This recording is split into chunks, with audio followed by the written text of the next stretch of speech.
रात्रीचे 12 वाजले होते. नुकताच जोरदार पाऊस होऊन गेला होता. संजय दारूच्या नशेत धुंद होऊन आपल्या वस्तीकडे चालला होता. गटारी असल्यामुळे आज त्यांनी 2 क्वार्टर पिल्या होत्या, पण तो त्याचा रोजचा कोटा होता, त्यामुळे तो तसा ओके होता. रस्त्यावर चिटपाखरूही नव्हते. मधून मधून एखादे वाहन दिसायचे.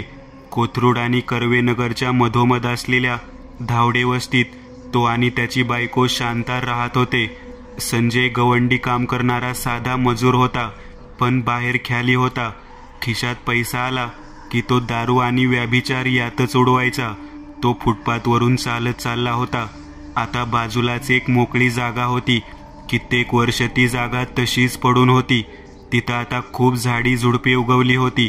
1 बाय 1 स्क्वेअर फूट जागेवर डोळा ठेवून मोकळी जागा दिसली की आदाशासारख्या बिल्डिंग बांधणाऱ्या बिल्डर नामक जमातीच्या नजरेतून हा प्लॉट अजून कसा काय सुटला होता देव जाणे.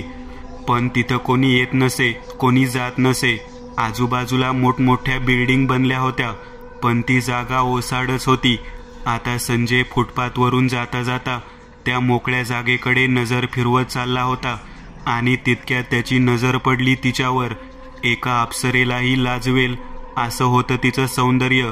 गोरा तेजस्वी चेहरा, काळेभोर डोळे, गळ्यात एक सुंदर मोत्यांची माळ आणि जुन्या काळातला मोगलाई बायका घालायच्या तसा चुडीदार. ती त्या जागेत एकटीच फिरत होती. तिला जगाशी, वेळेशी काही घेणं देणं नव्हतं. जणू स्वतःच्या महालातील बागेत फिरत आहोत अशी ती त्या ओसाड पडलेल्या प्लॉटवर फिरत होती. पण कोण होती ती, आणि तेही यावेळी एकटी काय करत होती तिथं? संजयची वासनांद नजर तिच्यावर पडली होती. मदिरेच्या नशेत धुंद असलेला संजय आता तिची शिकार करायच्या बेत मनातल्या मनात आखू लागला. तो लपून तिला पाहत होता. आता तो हळूहळू त्या प्लॉटला असलेल्या तारेच्या कंपाऊंडमधून हळूच आत आला. तिथं असलेल्या एका झाडामागे लपून तो तिच्यावर अतिप्रसंग करायचे बेत आखू लागला. तो त्या झाडामागे लपून उभा होता. तितक्यात त्याचा फोन वाजला आणि तिथं असलेली शांतता भंग झाली. फोन काढायला त्याने खिशात हात घातला आणि फोन बघितला.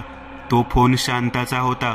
त्याने रागात फोन कट केला आणि तिला पाहण्यासाठी पुन्हा नजर समोर केली, पण ती आता कुठेच नव्हती. कुठं गेली?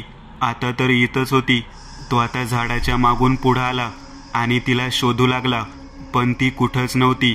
संजयचे सगळे बेत धुळीला मिळाले आणि तो हताश होऊन पुन्हा त्या तारेच्या कंपाऊंडकडे वळला आणि त्याचे डोळेच दिपून गेले, कारण ती त्याच्या मागेच उभी होती. तिचं सौंदर्य तर अफाट होतं. ती संजयकडे पाहत होती. संजय वासनांद नजरेने तिला पायापासून डोक्यापर्यंत नुसता पाहत होता. ती संजयकडे बघून स्मितहास्य करत होती. खूप मादक होतं तिचं ते स्मित. कोण आहेस तू? संजयने तिला विचारलं. मी मस्तानी, ती कोमल आवाजात म्हणाली. संजयने आता क्षणाचाही विलंब न करता तिचा हात धरला आणि त्याला धक्काच बसला. तिचा हात पूर्णपणे बर्फासारखा थंड होता. त्याने तिचा हात लगेच सोडला. मी पण तुझीच वाट पाहत होते.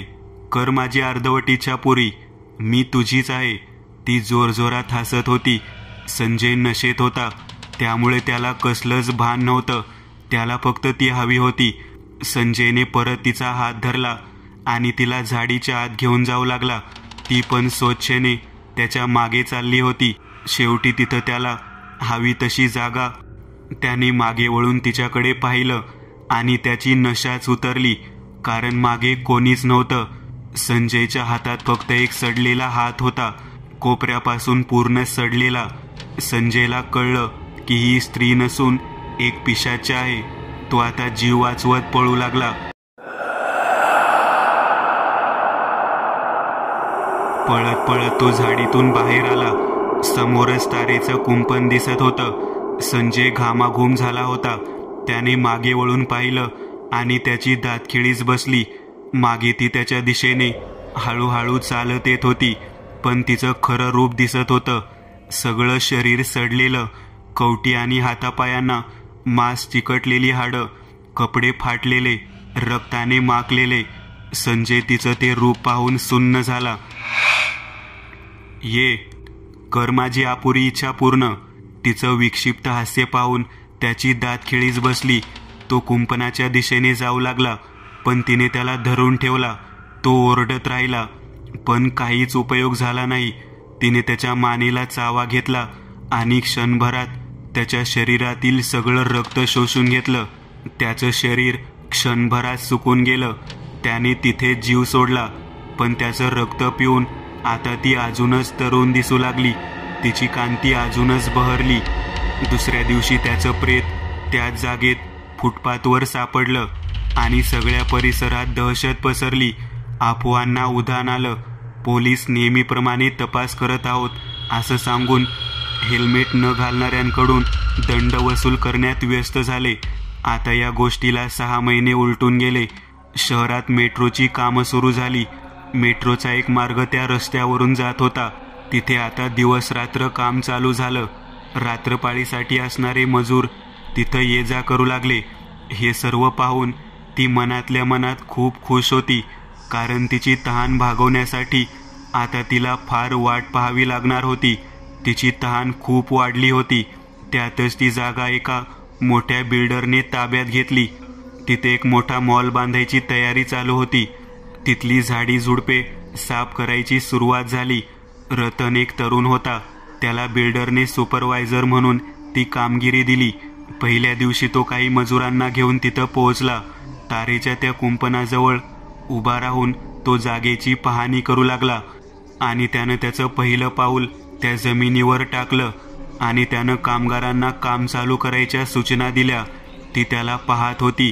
ती आज खूप आनंदात होती. ज्या क्षणाची तिने इतके वर्ष वाट पाहिली होती तो क्षण आता जवळ होता. बघता बघता संध्याकाळ झाली. त्या मजुरांनी आता रात्रीची सोय म्हणून दारू प्यायचा प्लॅन आखला.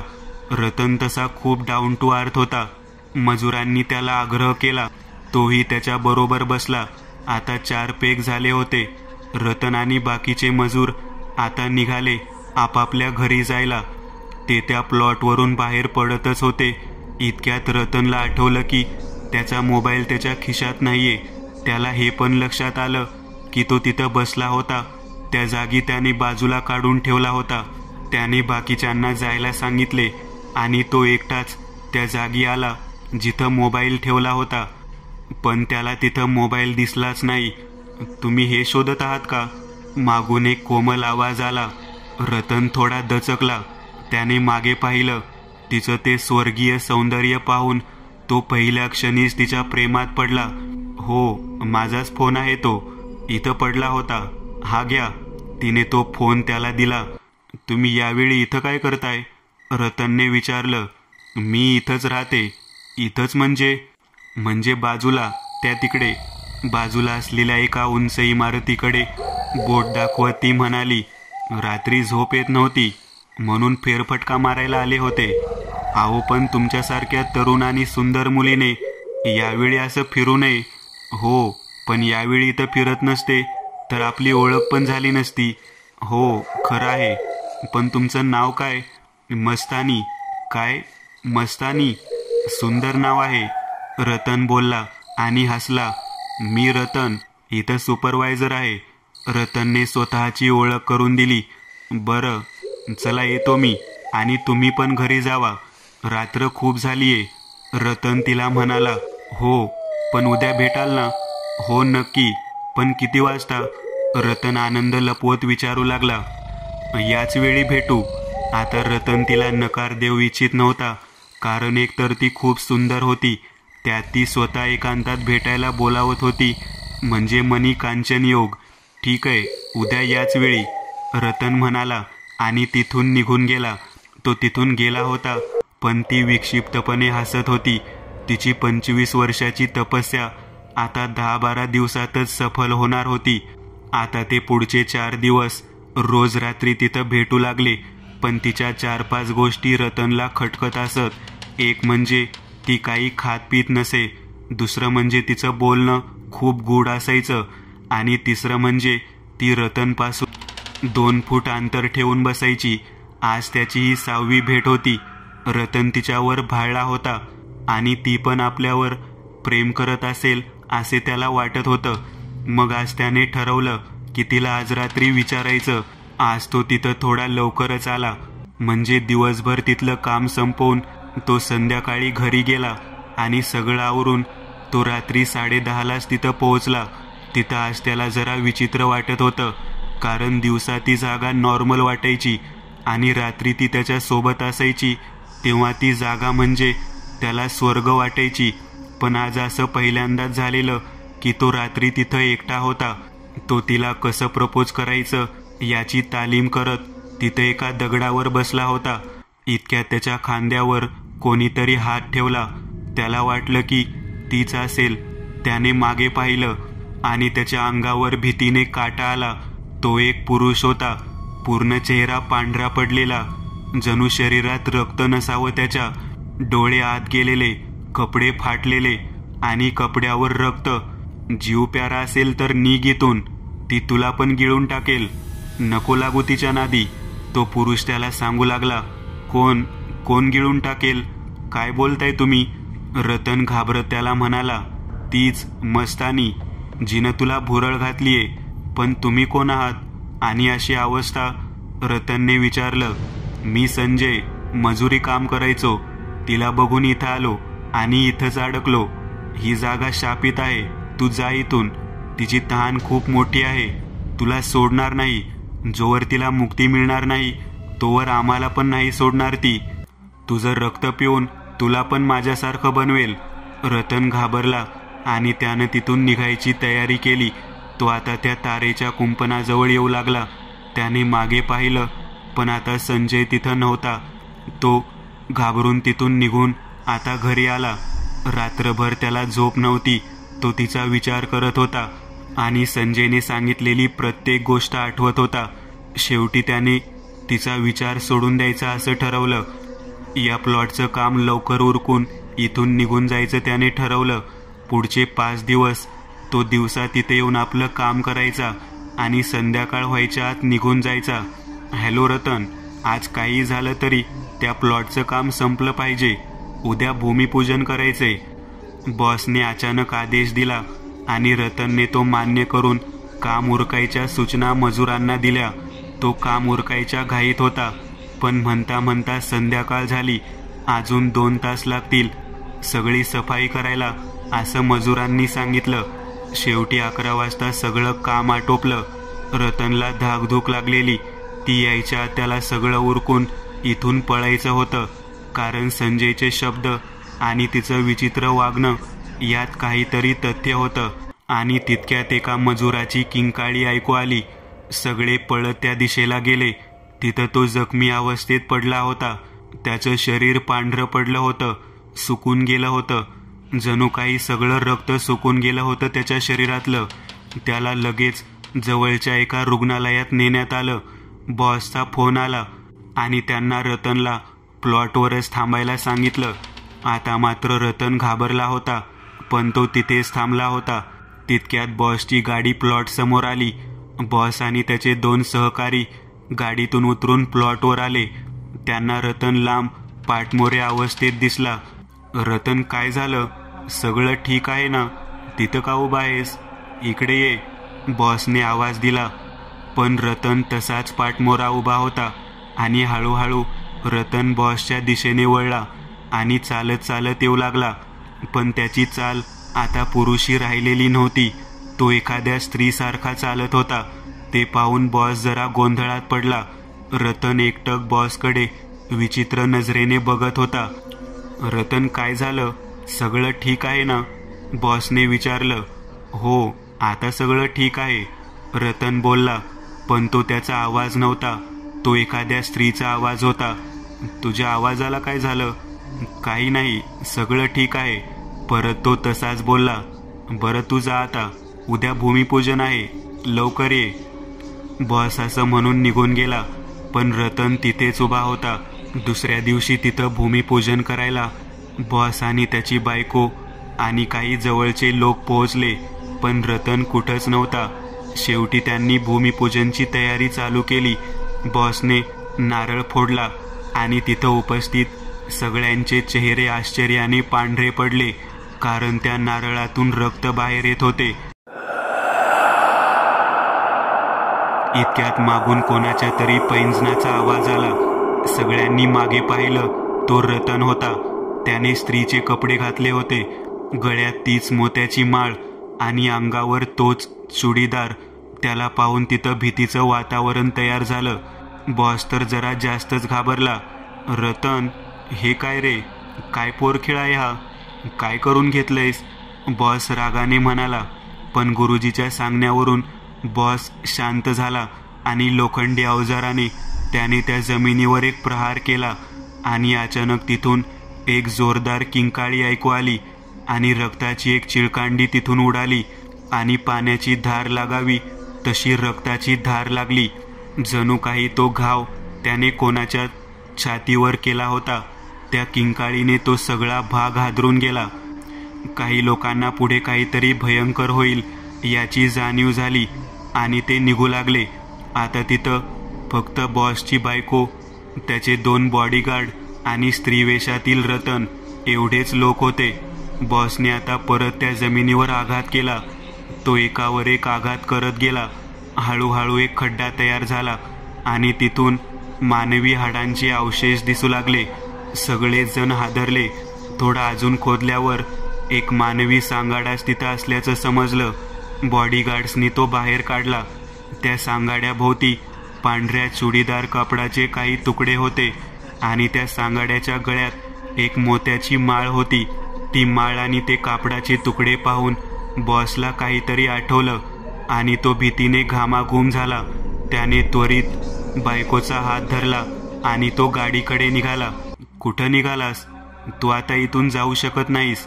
20 वर्ष वाट पाहतो या क्षणाची. रतनच्या तोंडून मस्तानी बोलत होती. बॉसला घाम फुटला, पण तो गाडीकडे चालू लागला. तेवढ्यात रतनने त्याच्यावर झेप घेतली आणि त्याच्या हाताला चावा घेतला. थेंबभर रक्त रतनच्या जिभेला लागलं आणि क्षणभरात मस्तानी त्याचं शरीर सोडून बाहेर पडली. बॉडीगार्ड आता रतनला बॉसपासून दूर खरडत घेऊन गेले होते आणि बॉस त्याच्या बायकोला, गाडीत जाऊन बस, तू निघ इथून, मी येतो. ती गेली. रतन बेशुद्ध झाला होता. बॉस त्याचा हात रुमालात गुंडाळत होता. साहेब, तुम्ही निघा, आम्ही बघतो त्याला, असं एक बॉडीगार्ड म्हणाला.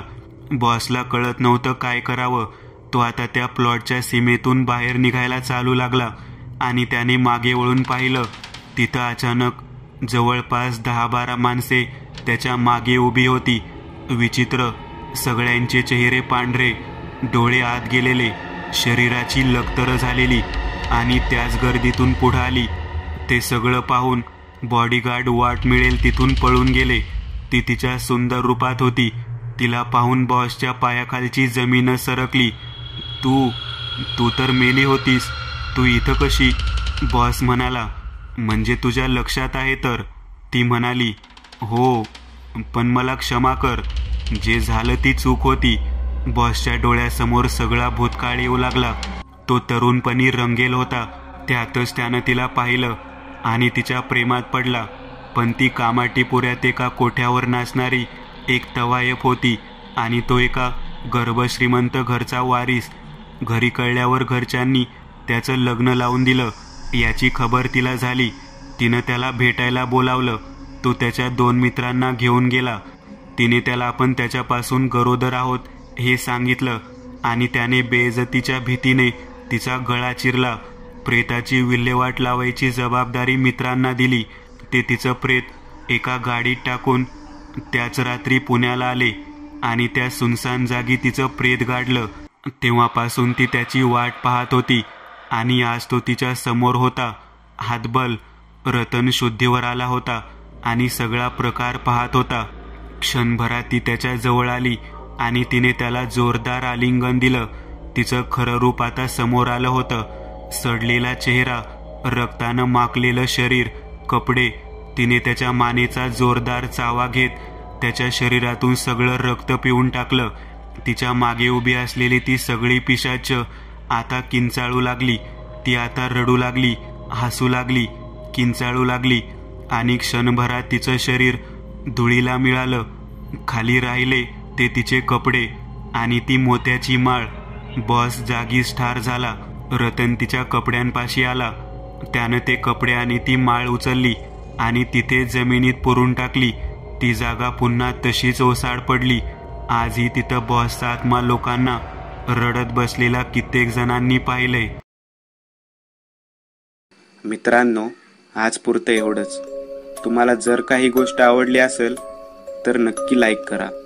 तुमच्यापैकी बरेचसे जण व्हिडिओ लाईक न करताच पळून जातात, पण हा जर व्हिडिओ तुम्ही लाईक केला तर मला जरा बरं वाटेल आणि असेच भारी भारी व्हिडिओ बनवायची माझ्यात एनर्जी येईल. त्यामुळे नक्की लाईक करा आणि अजूनही कोणी या चॅनलला सबस्क्राईब केलेलं नसाल तर लगेच सबस्क्राईब करून टाका आणि बाजूची घंटी ती मात्र दाबायला विसरू नका. देवाची घंटी आहे ती. चला तर मग पुन्हा भेटूया अशीच एक आगळी वेगळी गोष्ट घेऊन पुढच्या